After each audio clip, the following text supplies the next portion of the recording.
Okay, wonderful. Welcome everybody. Good evening, James Madison University, and welcome to Topic Tuesdays with Tim. We are coming to you live from Harrisonburg for our third and best yet week of Topic Tuesdays with Tim. You can tune in with us every Tuesday night at 8 p.m. to get the latest from the greatest, the VP of Student Affairs himself, Dr. Tim Miller. Tonight's topic is life after JMU, and we have a special guest, Pete Hardesty, joining us this evening. Who is Pete? Pete is co-author of Amazon #1 bestseller, Adulting 101. And in this book, he provides tools that young people need to have true success in the real world. He's also the co-author of the soon-to-be-released Adulting 201, which focuses on inner adulthood and mental health. I am your co-host for this evening. My name is Rebecca Barge. And my name is Carson Lonnet. I'm from the Student Leadership Center. I will be managing the chat tonight. And we are going to turn it over to Dr. Tim Miller to introduce the topic a little bit and lead us into this evening. Great. Well, thanks everyone for being here. We're excited to have you again, week 3. One just sort of note is if you can please go ahead and mute your microphones so we can not have too much background noise. I know for me at some point I think the dog will be barking, so I'll have to mute myself.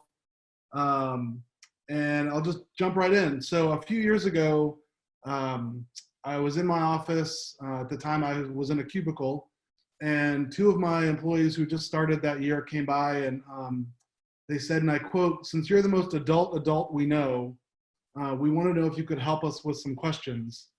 And so after I thanked them for what I decided to hear as a compliment, I asked them what they meant, and they said the following. They didn't know how to buy or rent a car, lease an apartment, do their taxes, sign up for benefits, sign up for insurance, set up a 401k or retirement account, figure out how much money they were going to get out of each paycheck, how to budget for the month, how to cook, how to clean, how to put together what they called adult outfits for work, how to be social with work colleagues without beer pong shots and forgetting where they lived, and how to build community when everyone they live with and near aren't all doing the same things every day. And so they just didn't know how to do what they called being an adult. So since I was the most adult, they asked me to help. And from then on, after a brief pause to figure things out, because they put about 12 things on my plate that I had not expected, we decided that these were all really big adult topics. And so starting the next week in our office, we started a presentation every week on a different big adult topic every week, covering all these different things. And what I'm learning is that, you know, a lot of you all may not know all these big adult topics either. So we wanted to try and put together a starting point for some of these. We also know there's some other great experts on the call with us tonight that will be sharing later tonight some things they've got coming up. We want to help you figure some of these things out. And I will tell you that having been an adult for a while, it's not something to dread. It's not something to be worried about. It's actually a lot of fun.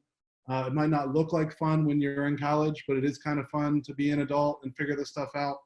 The rest of you, you know, I always joke that, you know, people used to always say college is the best 4 years of your life. And I always felt like that was kind of depressing if that was true, because you're hoping there's another 40, 50, 60, 70 years after that. So if it's downhill after college, that's kind of too bad. And I just have not found that to be true.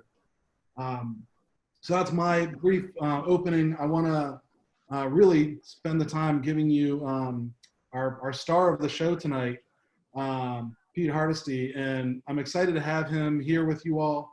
This is a topic he's learned so much about that he wrote a book, and I think anytime you know enough about something, you can write a book about it. That's pretty good. In fact, now he's going to have 2 books. So I could fill this time telling you about how Pete was pre-med in college. He's played pro beach volleyball. He's been inside a rotary ring with a live angry bull, or that he's flown a Cessna 172 Skymaster. Or I can just tell you that Pete's a really great guy who I've been lucky to get to know and call friend. And I'm really lucky to have him here with you all tonight. And with that, I'm going to pass it off to Pete so he can get into the most important part of this. So Pete, thanks for being here, and thanks for sharing what you know with JMU students. Tim and crew and team and JMU Dukes, thanks so much for having me. This is so fun. I actually lived in Harrisonburg for 13 years, and just 2 years ago moved up to near DC for a new kind of my new role. So with my job. So I'll have, I can't wait to kind of talk with you guys, and we're going to chat about a bunch of stuff, but you got to be ready for the chat, because I might ask trivia questions and you're going to get prizes on the trivia questions. So we'll start off with one. Are you guys ready on your chat? It'll be the first one. I think Carson's going to monitor and see who pops in first. It's going to be an easy one. You ready? Let's start. The first one is, what year was JMU founded? And just put it in. Okay. I think, yeah, a lot of people hit it. We'll see. Carson can tell us. I do see some 1808s, 1908s. Okay, let's see the next trivia question. We'll do one more. Where, oh, the answer is 1908, by the way. 1908 is the correct answer. Where did Dr. Miller go to college? Where did Dr. Miller go to college? Emily guesses JMU. Abby guesses JMU. I think Nico might have it. Dr. Miller, where did you go to college? JMU. JMU, that's right. And he got his master's at George Washington, right? George GW. No, master's also at JMU, but my doctorate at GW. Oh, doctor, that's right, that's right. Okay, well, hey, this season that we're in right now has had plenty of confusion and disorientation and uncertainty. You guys would have already experienced a lot of that to start with, just graduating from college. And now this is kind of added onto that. So some of you might have gotten a job offer and then had it rescinded. Some of you might be starting a new job in a month or two. Some of you might be still looking for a job. Keep looking. Companies are still posting on LinkedIn, Handshake, Indeed. But I just want to give you 5 kind of broad stroke thoughts or little, not secrets. We did write this book called Adulting 101. I wanted to name it Learn from My Mistakes That Almost Derailed My Life. But that title, the publishing company didn't think it was as good. And so really it was just learn from our mistakes. And so some of this stuff is kind of also working with JMU students for those 13 years and working with college students for over 20 to kind of watch and see what are some of the things you guys have to navigate. So let's start. Can we start with a couple of those slides? Yeah, and yeah, maybe you don't feel as prepared for the real world as you could. Let's go to the next one. In high school, it was like, hey, don't tell me what to do. I'll do my own thing. College, it was like, I don't really know what to do. And now when you graduate college, it will translate to, please tell me what to do. Just tell me anything. Tell me what to do. And so, you know, we'll have some fun with, let's go to that next slide. And then you can just put it on my face for a little bit. Oh yeah. Okay. So senior year tip, as you guys finish up your last couple weeks, when you're super overwhelmed, this is from a senior at JMU. He said he likes to take a deep breath, make a list of everything he needs to do, and then spend 4 or 5 hours looking at complete strangers on Instagram. And that kind of eases his tension. That really relaxes him. So, and you could, we won't do slides for another minute now. If you want to put it on just me talking, if you're allowed to. Yeah, I can flip it back, but they can still see you. Okay, cool. It's weird. I can't see myself, so now I'm nervous. Okay, so the first big bucket is social media and tech. And we don't have anything in the first book about this. This is 3 of our chapters in the second book. Do you guys know that right now more is uploaded to YouTube daily than all the content for the first 20 years of TV every day? And so, we're watching billions and billions of videos every day. It's so crazy.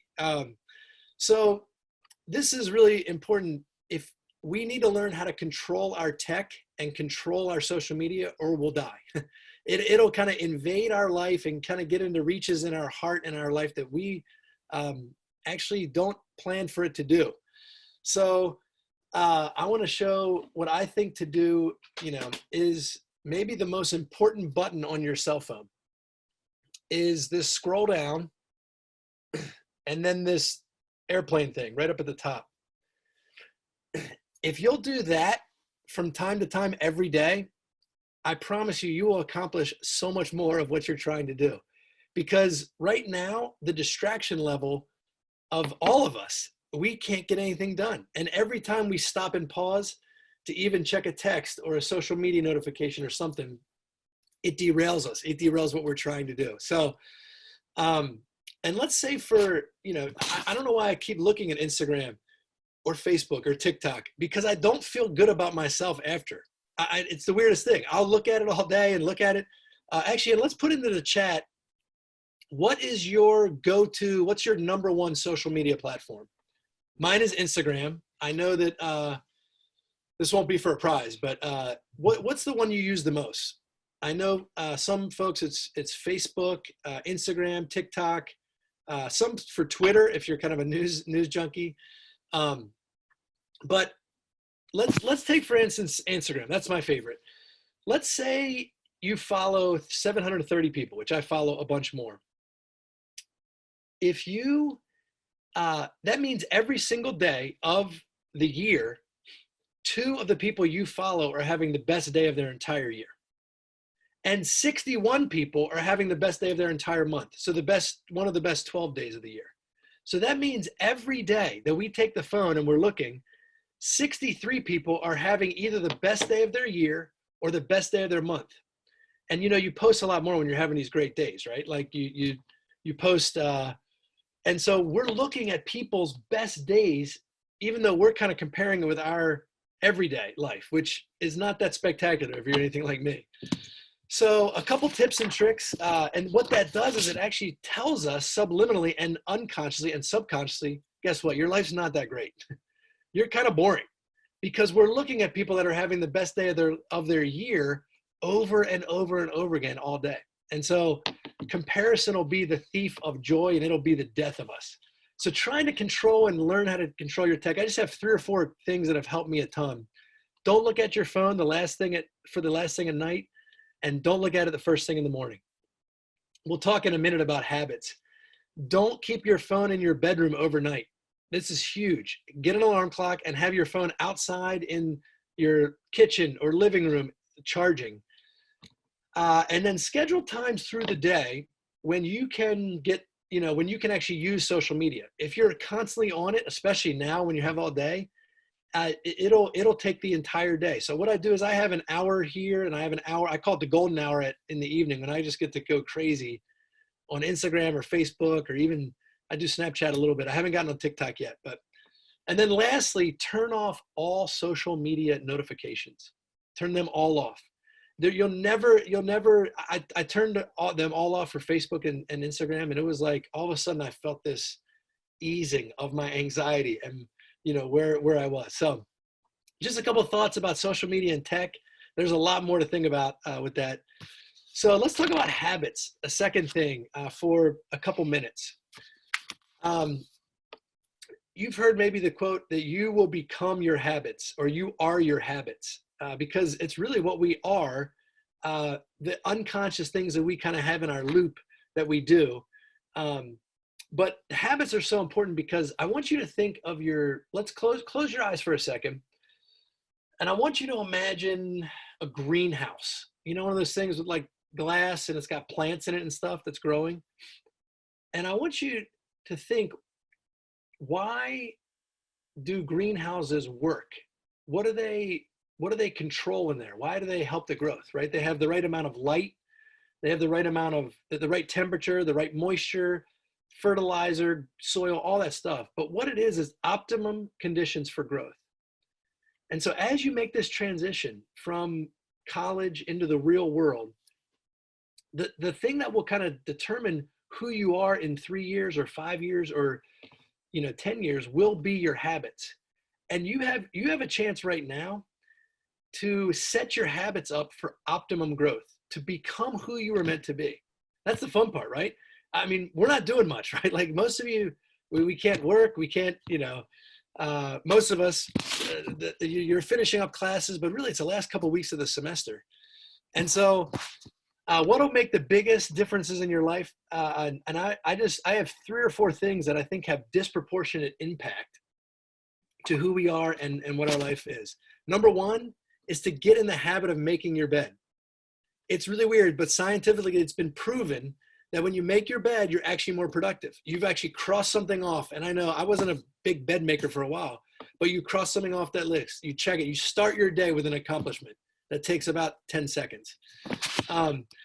The second thing is to get in the habit of asking yourself, who's your inner circle? Who are the 5 people that you're tightest with? Because you will become like those people. You know, it's weird to think about, but that's your kind of inner crew that you'll become like the 5 people that you spend the most time with. And so you want to choose those people very carefully, especially as you make this transition to maybe a new city or a new job, or, you know, with kind of maybe some new friends. I would say to really encourage you to think about your morning and evening routines.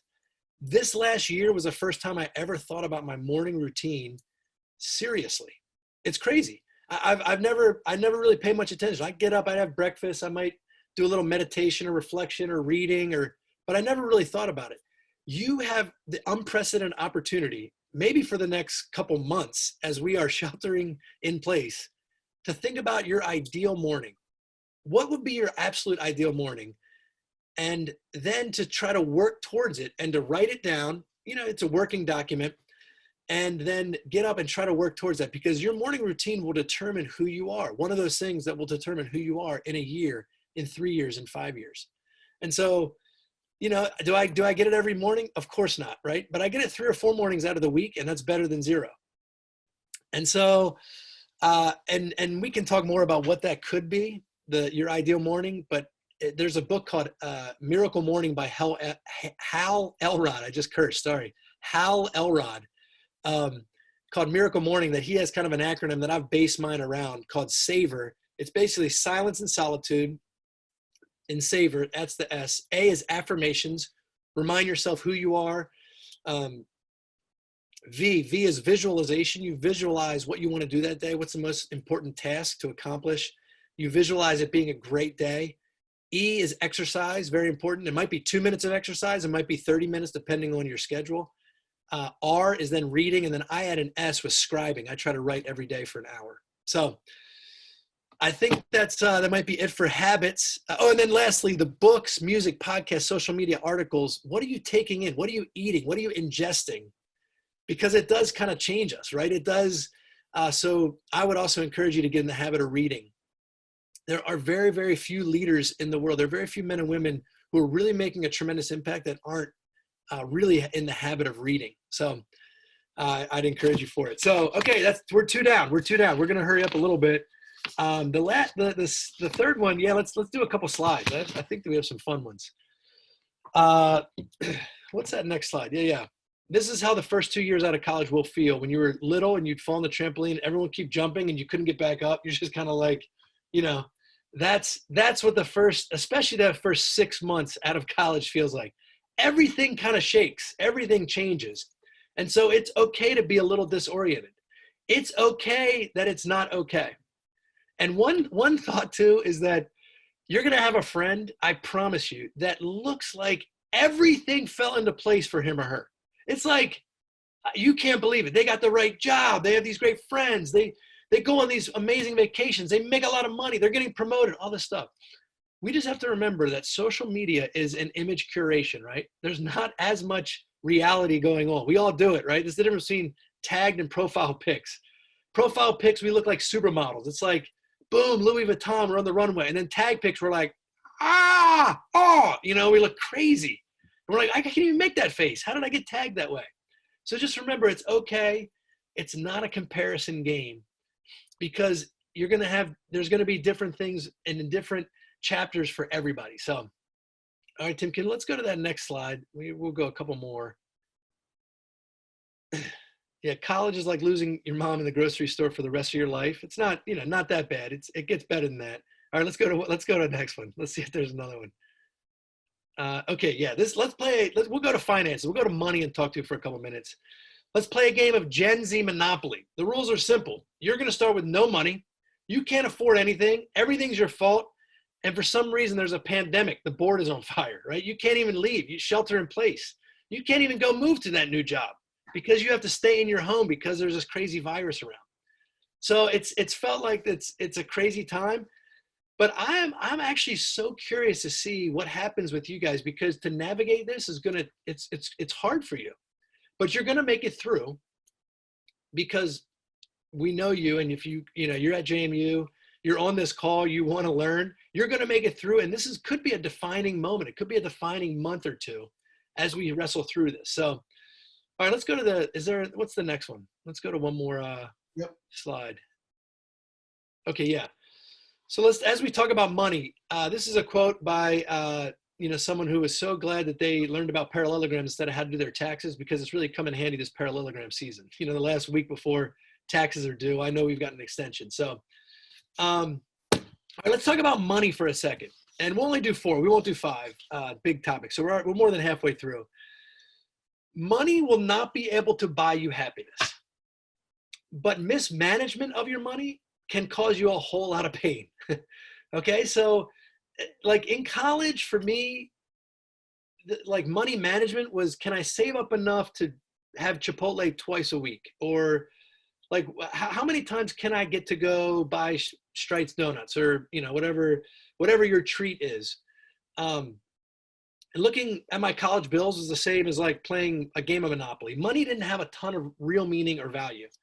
But in 2 weeks or in a month or sometime this summer, you're going to enter real life where all of a sudden you're going to have your own bills.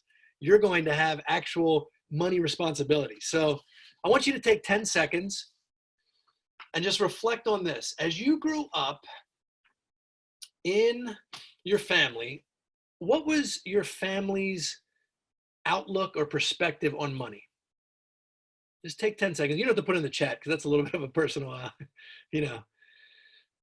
thing. But how did they think about money? Was it scarcity?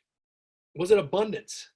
Because there can be actually some very wealthy families that still have a scarcity mentality about money, and then there can be families that are quite poor but actually have an abundance mentality about money. So part of it will be realizing how you're wired around this. How do you think about money? And your family and your kind of how you grew up around that does have a lot to do with it. It might not be exactly on, but so attitude is huge. How big is the pie that we each get a little slice of the pie? How big is that? And a lot of it is determined by the family you grew up in and some of your experiences with money. You guys, most of you are 21 or 22, probably most of you are 22. That means a lot of you were born in 1998, 99, and so you missed some of the dot-com bubble, but then the real estate bubble also in '08, you might have noticed something was going on, but you were maybe 9, 10 years old. This might be one of the biggest ones that you realize when you have money at stake that is affecting it. So, all right, let's do a trivia break. Are you guys ready? You guys ready with the chat? We're going to do another trivia break just to keep you engaged and keep you in the chat. What year did JMU beat Virginia Tech? What year did JMU beat Virginia Tech? Megan says 2012. In football. Oh, sorry, in football. Yeah. Well, that's the one game, yeah. If you knew there was a little reindeer that was right by the main entrance, I don't know if it's still up there. I've been going for a little bit, but those are good. Those are great guesses. Emily actually got it. It's 2010. 2010 was the epic year of Tech's of JMU's beating Virginia Tech in football. So, all right.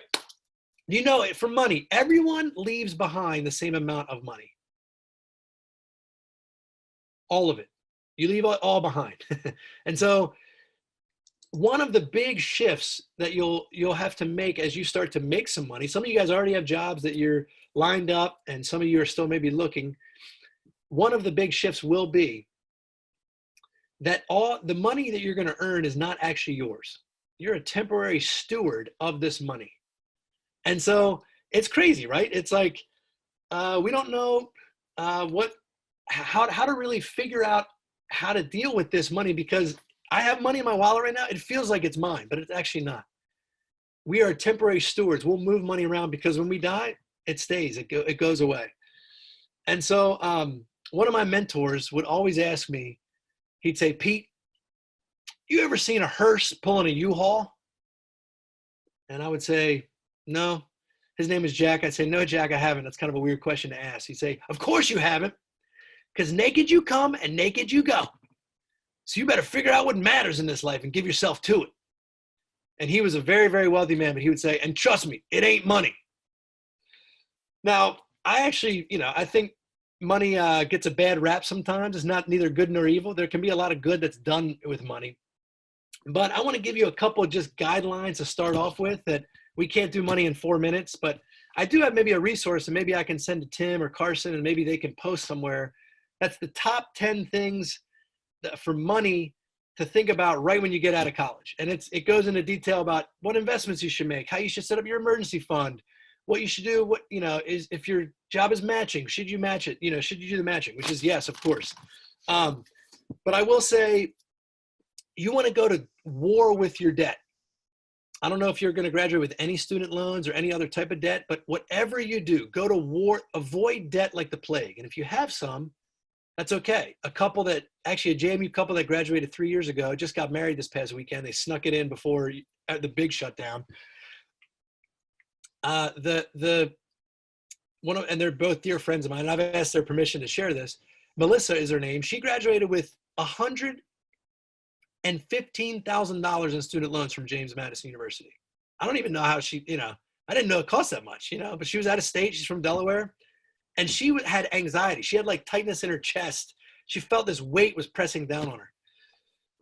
And are they beyond the point of no return? Definitely not. It's all about going in the right direction. And I hope you're not starting there, because they're going to have to do a lot of work, to get things going. But when you think of, and I have this in that resource, but if you think of the 10, 10, 80, I also like to say 10, 10, 10, 70, 10% you're going to want to give away, because it's just a weird thing. There's this law of reality that we reap what we sow. And if you'll be generous with your money, more money comes back to you. It's the weirdest thing. I promise. It was a promise I'll make you. And then 10% you want to save and kind of get into invest for the future. And then I would add 10 or maybe even 15% you want to service some of your debt. If you have student loans or whatever, maybe credit card debt or a car payment or something, and then you can live on what's left. But if you make those payments first, you'll be forced to live on what's left, and you'll make it. You'll make it work. And so, okay. Lastly, are we doing okay on time, Tim? Yeah, you're good. Keep rolling. 5 more minutes. Okay. Oh yeah, let's look at this book. Let's do a shameless plug for Adulting 101. President Alger says this book is an easy to read practical guide. He says it's really good. He was very kind.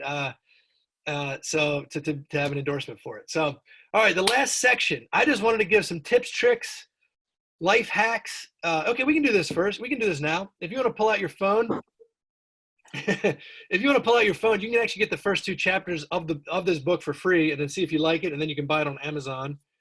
Leave us a good review if you buy it, or leave us an honest review if you buy it. I actually like to go through and just read all the bad reviews. It just makes me feel great about myself. But pull out your phone. You can text adulting. I'm going to do it to make sure I give you time. You pull it out and you do 25456.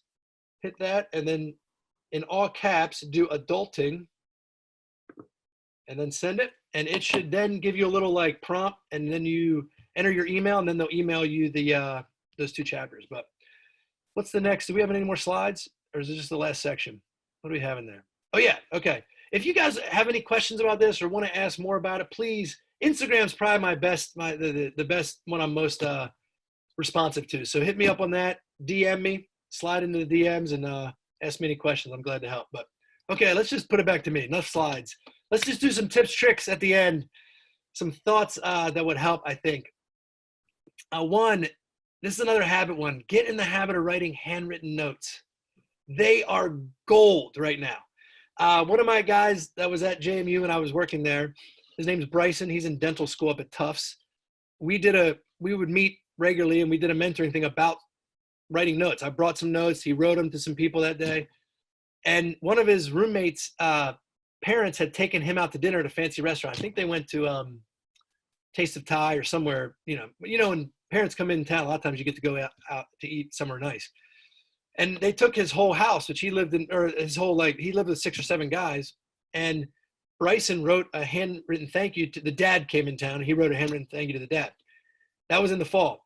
Christmas time, that dad gives Bryson's roommate a big snowboarding trip to Lake Tahoe with the family, but says, hey, you can all bring friends, but you have to bring Bryson. And he's like, well, that's fine, Dad. Like, Bryson's one of my best friends, but why Bryson? And he said, Bryson wrote me a thank you note, handwritten thank you, with that dinner we took him out. So the moral of the story is, if you write handwritten thank you notes, you get trips, snowboarding trips to Lake Tahoe. Okay. No, it's better. It's good to do. And especially in a time when like stuff is so fast and so electronic. What do you guys do when you get a handwritten thank you? Me, I read it a bunch of times. I can leave it out. I read it more, and then I save it. And so if you guys are going to interviews, if you're doing some of these Zoom interviews, try to get people's addresses. Anybody that was on the call, boom, write them out. Get a stack of 5 notes, write them all out. If you're neck and neck with someone and you wrote a handwritten thank you to everybody that Zoom interviewed you, guess who's getting the job? You are, And we don't do it just so we get ahead. We do it because it's the right thing. But I'll promise you, things will go well with you if you write handwritten thank you notes. I try to write 3 every Monday, and then I try to write maybe a couple at the end of the week. But I try to write 3 unexpected thank yous, or handwritten notes to people every Monday. Work really, really, really hard when you get that first job. Work really, really, really hard at it. So many problems are solved through hard work. Not every problem, but you will dispel that notion. A lot of these older people think that your generation is coming in entitled, lazy, fill in the blank. That's not been my experience with you guys, but you can break that stereotype where they're having low expectations of you, where you work really, really hard. The other thing is, when you get to that first job, this is a counterintuitive, ironic principle of the world. In reality, if you help other people succeed, you will actually succeed. It is really weird. If you serve other people, then you will actually get ahead. You'll actually get promoted. If you really take others' interests in mind. So I'd encourage you to do that. Let's see. While you're interviewing, I know a bunch of you guys are still interviewing, role play, practice, have a couple friends. You go through those interviews a bunch of times so that when you actually sit down and do it, it's your 8th time. You're kind of more comfortable to do it. And of course, you try to write handwritten thank you notes to anybody involved in the process. And when they say, do you have any questions for us? You have to have some questions. Have done your homework. And get ready for the question, what is unique about you? That's a very popular question nowadays. So, all right. I think the last thing I would say is, I have 2 last things. The first thing is, you guys having now my job I work for a nonprofit called Young Life. I get to travel around and see other universities, and there's so many great universities. I went to 40 different universities in the last year, just set my feet on the ground, walked around, met people.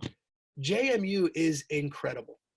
I mean, I was only there for 13 years. So I was still, if you're from the Valley, like I'm still not even, I just didn't even be a local at the end. But like Tim and Carson and Becca and Blakeney, their team, they want you to see you guys succeed. I mean, they're doing this call. They don't have to do this call. It's 8:30 p.m. They all have lives, they have families, and they want to see you guys succeed so bad. JMU is pretty unique. I mean, and they are really personifying the principle I just shared about if you really try to help others succeed, you'll actually be successful yourself. They really want to see you make it. So last thing, now this really is the last thing. I know I've had a couple last things. You can do it.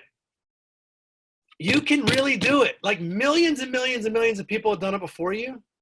There wasn't a pandemic going on, but that's going to be a speed bump for you guys. But millions have done it before, and most haven't had the support network that you do. Even that you're on this call, it means that you're ready and hungry, and you're going to be able to do it. So I think that's all I have now. So thanks you guys so much for having me. All right. Well, thanks, Pete. I'm going to do a couple quick things that jumped out at me, and then we'll see if there's questions. So if those of you that are on the call, we want to spend 5-10 minutes, see if there's questions from those that are on the call. You can either get ready to come off mute and ask, or you can put them in the chat. But I just want to reinforce a couple things that really stood out to me. One, notifications. One of the things that I do with students when I meet with them most times is I actually ask them to go into their phone and figure out how many notifications they have. So how many of your apps have notifications set? The most I've ever found, I had a student once who had 42 apps that gave them notifications on a regular basis. And the task I ask is, and I'm going to ask you all to do this on your own time, could you cut that in half? Could you turn that 42 into 21?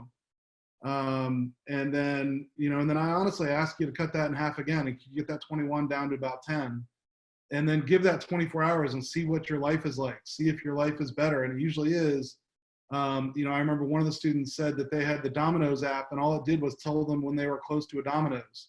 So they'd be driving and it tells them that they're near Domino's. Domino's delivers. Why do you care if you're driving by? It doesn't matter.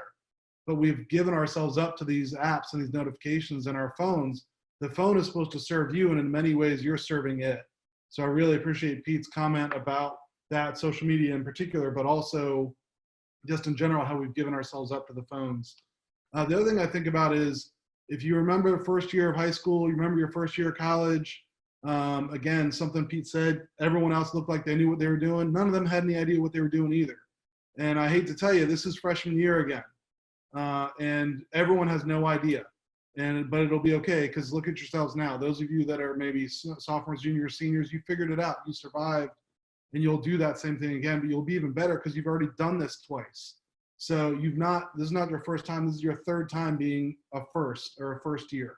You're just an adult first year. So something to think about with that you're stepping into that space now in a way you've done it before. My dad's an accountant, and he always told me to pay myself first, going off what Pete was saying. Put money away before you spend it. Put money where it needs to be. Pay those bills first, and then what's left, and you can get to play with. And eventually, you have more to play with. But you really got to pay yourself first. And then last, thank you notes is such a huge thing, Pete. I appreciate you saying that. When I left my last job, I was there 16 and a half years, and there were all these people that had this whole idea. They want to do a big party. They wanted to have this whole big thing. In the end, the one person who knew me the most said, if you gave them a box full of notes from everyone that wanted to say something to him, that would be the best gift you could give me. And so they gave me a box that had Wilson Hall on the front, and it was stuck full of 16 years of students, staff, faculty, friends who just wrote me nice notes thanking me for what I had done for them in their lives. And that sits on my desk now. And I think that just mattered so much to me. Those words of affirmation really are, if you've ever read the book 5 Love Languages, that's really my love language, is those words of affirmation. So never doubt that telling someone they made a difference in your life will make a difference in theirs. So I really appreciate that from Pete. And with that, I'll stop and open it up to, if there's comments, questions, anyone else on the call that has something they want to ask Pete while we've got him.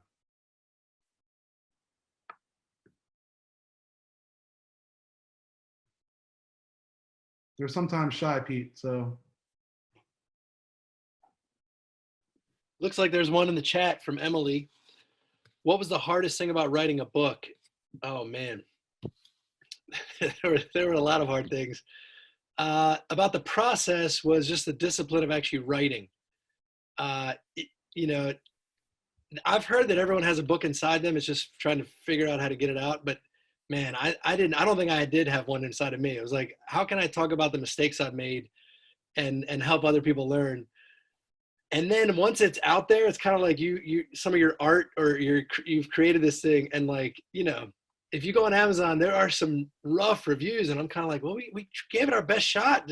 Relax, like I actually just like a month ago went and did all the 1-star. I'm a little bit weird this way. All the 1-star reviews, and we're like, I'll just collect these, and I don't know why I even have them, but I have them just in case. I get 25-star reviews, but that one star, you're like, who is that? I want to talk to him. But I do think that it was helpful, just the discipline of writing and sitting down and writing and not worrying about editing or getting the right thing, but just getting stories onto paper. And that's another habit.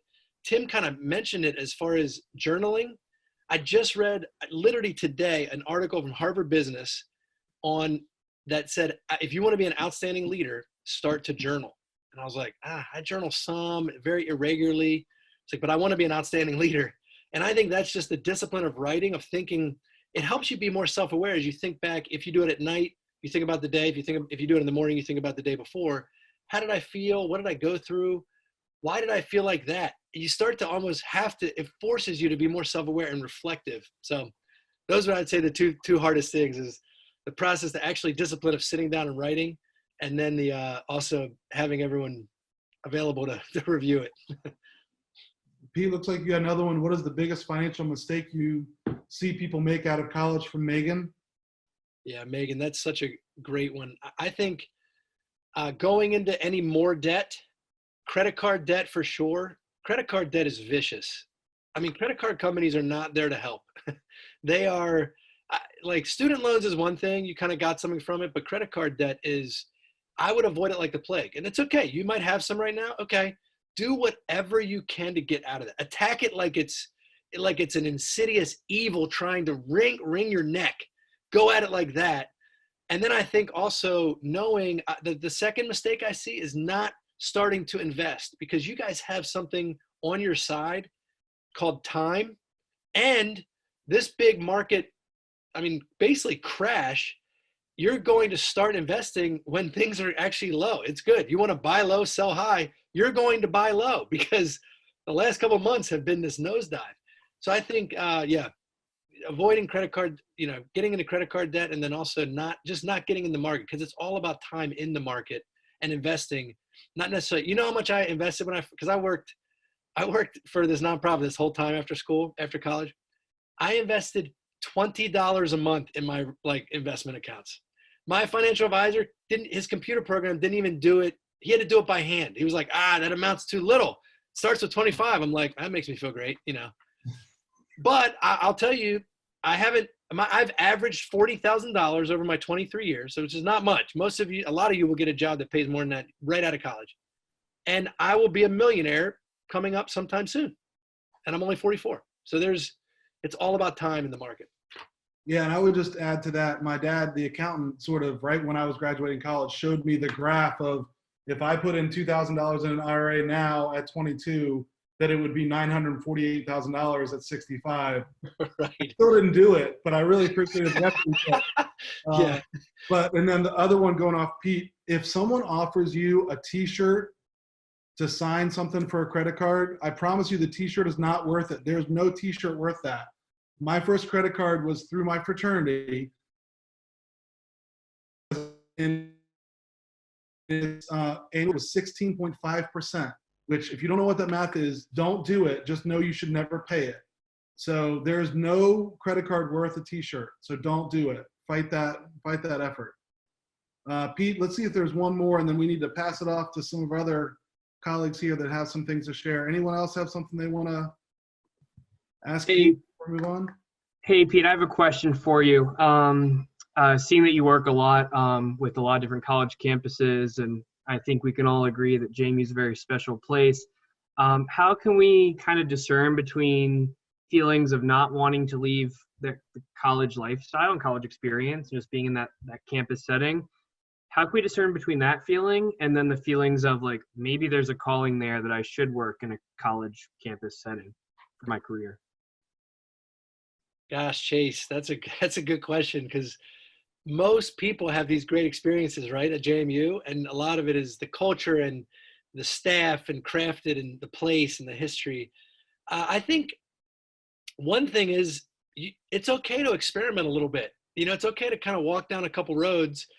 This is the time to do it, I think, in your 20s. The good part is there's no real mistake that you can't come back. There might be a couple, maybe, but there's not a lot of mistakes that you can't rally back from. I mean, I've made some should have been devastating mistakes, some decisions, and it's as long as you kind of come back to center.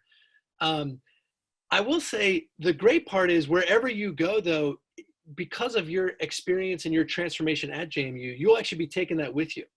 So I would actually, the steps that come to mind right away, because I don't know how to discern in your heart between those feelings of, gosh, is this a calling or a passion I want to walk down for my career? Or is this just, I had such a great experience at college? I think one thing, you want to talk to people that are in the departments that maybe you might be interested in. Like if it's in student affairs with Dr. Miller and his team, or it might be at UREC with, Kristen Gibson, who Kristen and Kev are some of my really close friends, and those type of things. And if you don't know people in those departments, people on this call can kind of get you connected in there. I'd say talk to people, and then ask people that know you really well also. I think that's good career. That you don't ever let them have the veto power in your life, but people that know you well, you can ask them, hey, would you ever see me as a couple of these things? And I think that's Yeah, and maybe Dr. Miller might have another thought on that too. That's a great question. No, I think Pete got that one. I just think to remember that JMU's with you no matter where you go. I mean, one of the things I said recently in the video that I did to you all, JMU's not a place, it's a feeling and a family, and that family's everywhere. So to know that and look for it and then embrace it when you see it. And don't hesitate to give a go Dukes when you see people.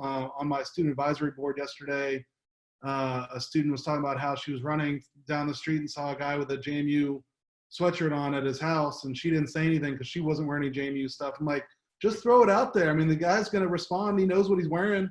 We're everywhere, and I think that passion and that feeling for this place is everywhere. So know that you're never alone, no matter where you are. The JMU's always there with you.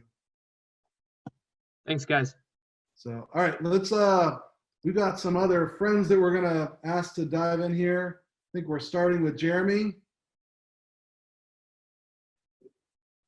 Hi, can everybody hear me? All right. Hi, I'm Jeremy Hawkins. I'm Assistant Director in University Unions, and I run our off-campus life office. And so we're just here to promote 2 upcoming programs that we have. Off-campus life, we're very concerned, and we're all about that transition process. So transitioning from living on campus to living off campus, and now also transitioning to life beyond JMU and beyond campus and even Harrisonburg. So we have 2 what we're calling senior transition seminar topics coming up. They're going to be Thursdays from 2 to 3. So the first one will be Thursday, April 16th from 2 to 3. And that one has a specific focus on financial literacy and success. So all those kind of tips and tricks and things to think about as you're transitioning from a college student to a young professional. And that's going to be presented by Brad Barnett, who is our Director of Financial Aid and Scholarship at JMU. Brad has a tremendous depth of knowledge in this area. He teaches a full course on this. He's got all kinds of certifications to his name about financial literacy. So he's going to be a really great resource. And the format for that will be much like this tonight. He'll go over some topics, but he'll have a lot of time for questions. So we encourage you to come to that and bring your questions and things that you may be wondering about when it comes to financial literacy and success. The next one is going to be Thursday, April 23rd, again from 2 to 3. And this one is going to be on kind of understanding the real estate market and home ownership. And then also if you're going into a market where renting might be the best option. So, renting versus home ownership questions as well. And this one is being presented by Double Duke, Scott Rogers. He's a local real estate agent here in the area. And he's just a great wealth of knowledge around this topic as well. So come prepared for your questions for those. And if you have any questions about that, you can hit us up at ocl.jmu or at jmu.edu, or you can give us a call or hit us up on Facebook. We'll have more information about these coming out in the next couple of days with the links and everything for the Zoom call as well. All right, so Chandra, I think you're up next. All right. So my name is Chandra Lane. I'm one of the associate directors in career and academic planning. And so I put CAP is here to help at the top of this slide because I think one of the most common things that we hear from students is just before they come to CAP, kind of feeling like they have to approach their job search alone. And we want you to know that we're here for that. I also kind of put this in 2 different columns where you might be ready to start your job search right now. That might be one of the adulting things that you're ready to tackle. Or you might feel like I've got to focus on my student role right now and I'm going to need to do that later. So that's totally fine too. So if you're in the first camp of trying to find a job right now, the first step can be to make an appointment with us in CAP. We're offering video appointments through the same platform, Zoom, and also phone appointments, so whatever you're more comfortable with. Working on your resume is a great next step because then that can kind of easily lead into working on your Handshake profile. If you haven't gotten started on Handshake, that's our JMU job and internship posting platform. And one of the really interesting things that we're seeing is if you make your profile complete, you are 80% more likely to be contacted by a recruiter. So in this economy especially, it's important to know that there are a lot of organizations that are hiring, that are looking for you, and you can make it really easy for them by making your profile complete, because then they can search for things that might lead them to you. You can tell everyone what you're searching for. So this might just be, you know, through email, through LinkedIn, through your other social media, because then other people can be looking out for you. And that includes your JMU family. So all of the JMU alumni networks, JMU is really a great school for kind of looking out for fellow Dukes. So just let people know what you're searching for. And then in Handshake, you can set up job alerts that can let you know when positions come up that might be of interest. Now, if you're in this other camp of wanting to find a position later on, one kind of little known fact is that you have full access to career services for 1 year following graduation. So that means being able to have appointments with career counselors, coming to career fair, participating in on-campus interviewing. You have some time, so don't worry if you've got a lot on your plate right now. Then in the bottom corner, I just put some of the new things that we're doing to serve you from afar. We have those virtual appointments. We're also doing virtual workshops. We have live chat on our website if you have a quick question.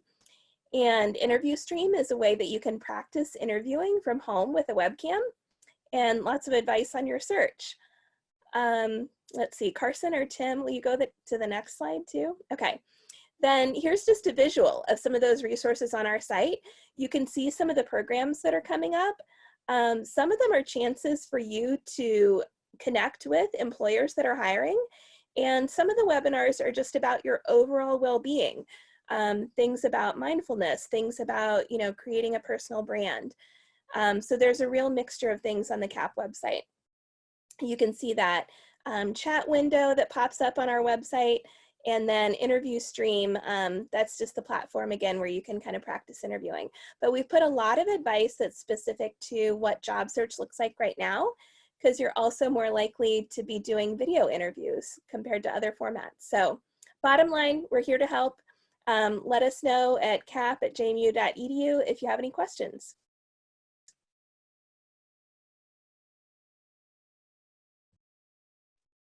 Blakeney, you're up.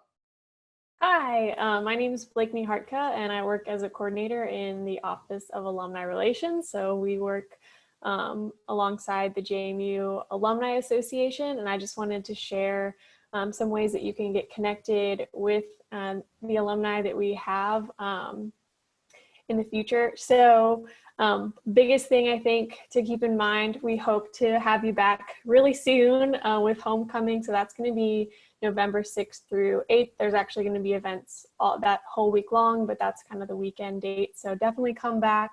I think that'll hopefully be your chance to come back to campus. And I think we've talked about doing something special for the class of 2020 around homecoming too. So look to see more about that.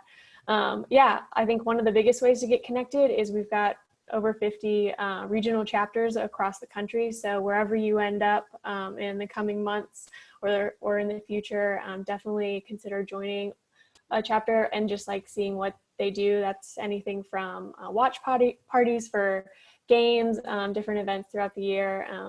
Some chapters are larger, some are smaller. The bigger ones are kind of like Metro Dukes up in DC area and Richmond, which do some bigger events if you end up in those locations. But there's definitely ones across the country. So one thing that Pete had mentioned is like to read more. So JMU actually has a partnership with PCB Guru, which is an online book club. So you can join that community, especially if maybe you're not one who wants to go out to a bar or events or aren't the most social. This is a way you can still be connected with alumni and be connected with alumni across the country, not just in your area. So there's books that you can help to decide what book that you're going to read, and then there's online discussion about that book. So different opportunities from more professional development to, I think, some fiction as well. And then you also get access to certain things as an alumni. So we've got the Alumni Learning Consortium, which is probably really popular right now. It's basically access to webinars and online events. So I think a lot of people are definitely utilizing that in a little extra time they might have, and also being more attached to their computers. So that's a really cool opportunity. And again, that's anywhere from professional development to self-help and self-care and things like that. And then you also, so like Chandra said, you get access to CAP for a year after graduation, but if later on you need continued services or maybe seeking a career change, you get a discount to Clearly Next. So that's not something that you'll be thinking about right away, but still an option. And then the Madison magazine is something that we send out to alumni to keep you connected and get updates about what's going on on campus, and then as well with other alumni. And then I also just wanted to mention some like fun ways. So you might have seen people post on social media. If not, hopefully you will join as well. You can get Flat Duke Dog and bring him with you on your travel. So I've got a picture over there, I think in Seattle. So that's just a fun way to connect with alumni through social media.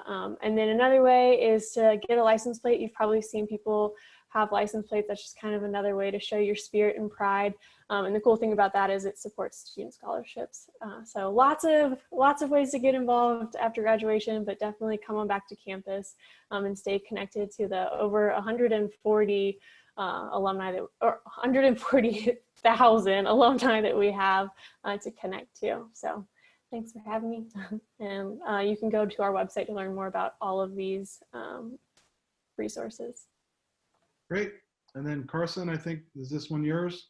Yep, this is me. Thank you for sharing that. So a really cool program that we are doing in the Student Leadership Center is called the #IMadeMyMark podcast, where we will feature seniors every day for the, I guess, weekday days for the month of April and probably May about their senior stories and their senior spotlight and how they have made their mark on campus. And so they're interviewed by a couple students that work in the center. It's a really great way just to hear their impact on campus, and we thank them for their contributions. And so check that out, probably see some of your friends. I have a big picture of Dylan right there. He's our Tuesday spotlight today, and you'll see many, many more as the week goes on. All right. Well, that pretty much takes us up to the end here. I think I'm unmuted. Yep, so you can actually hear me. So I want to thank everyone that was here with us tonight. I think it was a great chance to hear from lots of different people. I really appreciate Pete making the time to be here. One of the things I've been doing for the last couple of these is sharing a fun quote that I found about adulting today. One day you're young and the next day you have a favorite grocery store. So hope that's something that you can find a little fun with. You know, one of the things that when I was getting a little older last year, when I turned 46, was the first time that I saw a Walmart commercial and realized the Walmart commercial was directed at me, which was the one where all the different cars are pulling up, and it was the Ghostbusters Ecto-1, and it was the DeLorean. And I was like, oh my God, I'm officially an adult because now Walmart's advertising to me specifically. So I just think this is a lot of fun to go in to the next stage of your life. I hope you all enjoyed tonight. I know there's a couple other wrap-up things people are going to do, but specifically, again, thanking Pete, Jeremy, Chandra, and Blakeney for this, and as always, Rebecca and Carson for pulling this together and keeping me on track. So I'll pass it off to whichever one of those is going to try and wrap this thing up. Got it for tonight. So thank you all for being here. We appreciate it. And next week, our Tuesday topic with Tim is actually going to be trivia. So we're going to have some fun and give away some prizes to local downtown restaurants and hopefully supporting some local businesses. Those things can be given away or be used now or later. So if you're not in town, don't worry about that. You'll still get your prize and have it be something good.